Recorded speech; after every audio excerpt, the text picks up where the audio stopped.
kanina daw, Ano kanina? meron daw nagsumbong Ay, may isa dito kasi NBI. nagde-death threat ha dito Oo. sa ating comment section. Oo. Parang gusto ko sabihin kay Senator Trillanes Blotter. blatter din Oo. niya. Tulad ng ginawa ni Secretary Claire, Ah, nagpa-blatter. nagpa-blatter na ba talaga? Nagpa-blotter si Yusek Paminsan Claire nakala ng mga tao Castro. walang consequence yung mga sinasabi nila sa Oo. sa mga group sa mga comment section. Pero naka-record sa atin yan, di ba? Tapos tayo pa. Oo. Mm. So ito nga, Oh. nagpa-blotter. Kasi daw, meron daw death threat na inirereklamo. So base dun sa panayam ni Yusek Claire Castro ng NBI, nandun yung ating reporter na si Dave Abuel. Ang inirereklamo daw ay yung post ng Luminous by Trixie Cruz Angeles. Diyan, Hello, Trixie. Pwede ka nung mag-guest dito. January alam 2. mo yan. Ayan. O basahin nyo na lang. Oo nga eh. Asan na ba yan? Meron Diba? ba? Oo, pero asa na ba yung post? Oo, maganda sana kung mabasa natin. Ayan. Oo, basahin natin mga bilisan. Nakakatuwa si Claire Castro sa Chucky series niya na para bang naniniwala siyang sineseryoso siya ng tao. Kala niya di naiintindihan ng tao ng tauhan lang siya. At yang inaasa niya ay umaayon lang sa taong nasa poder o di kaya asawa ng nasa poder.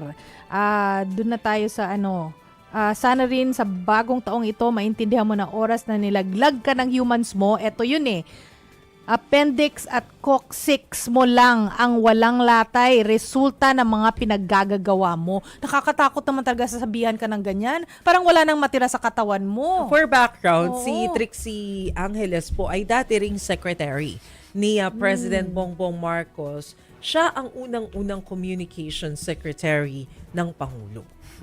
Oo, si Attorney Trixie. The irony. Yeah. Tapos, kanina, yun nga, nag-file ng complaint itong si Yusek Castro. Pakinggan po natin yung kanyang sinabi. So I really have to report this matter because if something happens to me, at least may nakareport po yung mga taong nagpapalutang ng ganitong klase mga grave threats. A certain Ahmed, hindi ko siya kilala personally. Tataon lang, inaako naman yata nutong si Ahmed pag dinawan yung kanyang post, but it happens kasi na itong Facebook account ay sa kanila pareho nakapangalan. Okay. Basta gusto niya lang ilagay on record. Oo.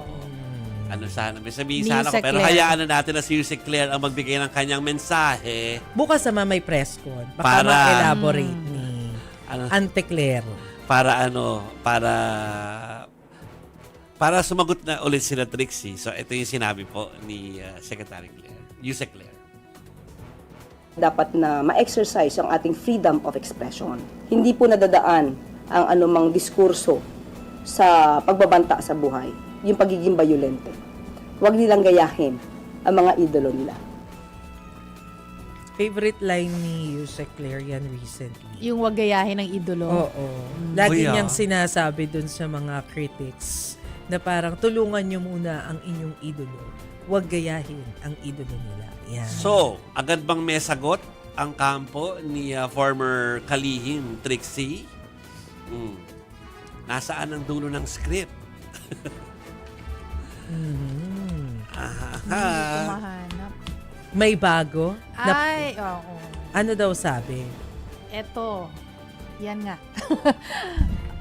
Undersecretary Claire Castro, as a lawyer, understands or ought to, the crime of grave threats defined in the revised penal code is committed when a person threatens another with the infliction upon the person, honor, or property of the latter or of his family of any wrong amounting to a crime. She's also aware that there's no threat of any sort in the post. So let's call this report what it is, an attempt to suppress speech and expression that is critical of the Marcos administration. Ms. Castro has been called many things in other posts in other platforms, yet she never felt compelled to report any of them to the NBI. The writers on this page, however, have written many times about the failing of the current administration, with attorney Trixie Cruz Angeles even speaking out in public fora. Post yan ng Luminous by Trixie Cruz Angeles and Ahmed Paglinawan. Dalawa pala sila na O nakapangalan sa kanila. Oo. Yung FB. Oh well. Yan. Ayan, Ang nagsagutan naman kanilang sila mga dyan. sagutan. Yan ang hirap pag alam ng mga tao kung ano yung thin line that separates pwedeng managot at di pwedeng managot. So, ayan, nagiging saksi tayo sa mga ganyang klaseng palitan ng mga kung ano-ano mga mensahe. And Pero I think ako kasi ay... pareho rin silang abogado. So, Yeah. we assume they both know the Yeah. law. Mhm. Oo. Pero ako, ayoko lang na kayo, lahat kayo, sa lahatin ko na, ay maging ehemplo ng mga, mga salitaan na nagkakaroon ng threat, ano ba sa Tagalog yun? Pagbabanta. Pagbabanta. Lalo Oo. sa buhay ng tao. Ayoko i-normalize kasi yun eh. Ako yun lang gusto ko sabihin. Kahit sino pa yan, pareho ko naman silang kilala. Lalo si Trixie, kilala ko din yan.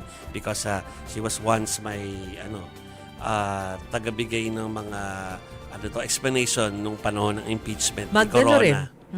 O, diba? So, ang sa akin lang, kayo alam niyo yung batas, pero the thing is, baka yung mga followers niyo, hindi. Diba? So, baka akala nila ganun lang kadali na kayo ay nagbibigay ng mga threats na ganyan. Kaya yun lang, dito sa aming Facebook live stream, ang dami na nagpo-post ng mga threat eh. So, gusto niyo na normalize yun. Ako, hindi ko na normalize yun. Hindi dapat. Kinokondem ako po yun. Oo. Okay?